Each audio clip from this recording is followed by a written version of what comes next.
probably the biggest block everyone experiences to their well-being, their success, their love, is something called unconscious family loyalties. As human beings, our strongest drive is the drive to belong. People will die to belong, otherwise war would not be possible. And sadly, we compute our belonging in its crudest terms. We compute our belonging in terms of conformity. When we are like the people we come from, we feel like we belong. When we're not like the people we come from, our belonging feels threatened. This operates outside of our conscious awareness, but it's no less intense. In fact, it's one of the most intense things we experience.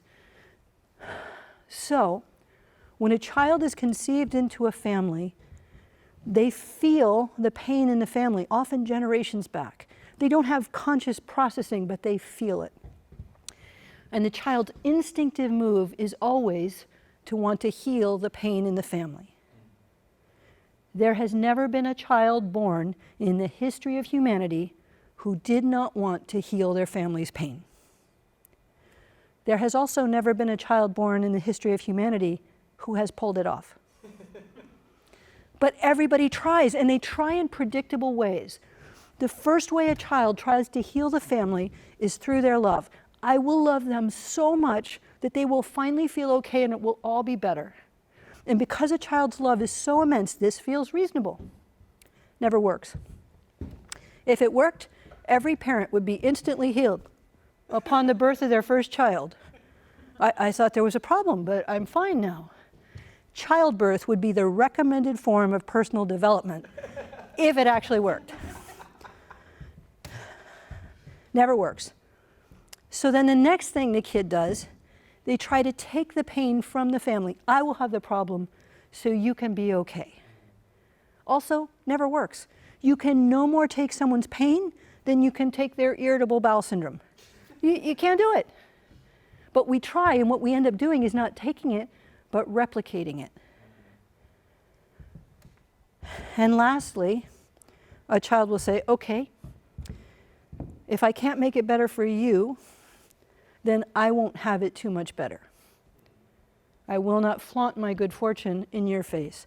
If it was hard for you, it will be hard for me. I was working with a client once, and he actually said to me, it's like I'm trying to get my business to fail.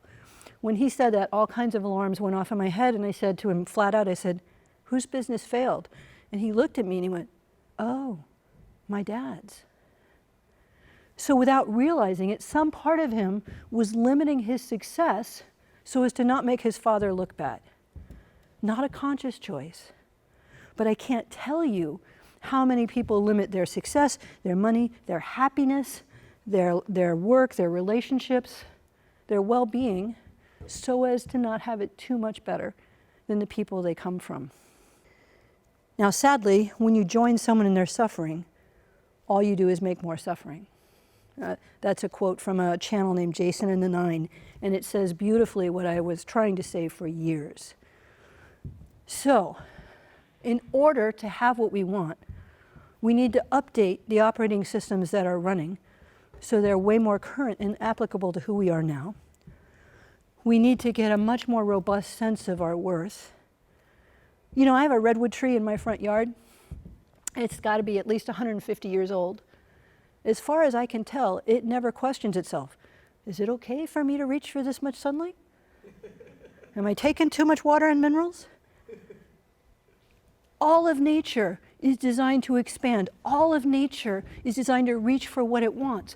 It's only us that makes ourselves crazy about it, that make ourselves wrong for it, and that limit it so that nobody else feels bad. When you change these things, then literally miracles happen.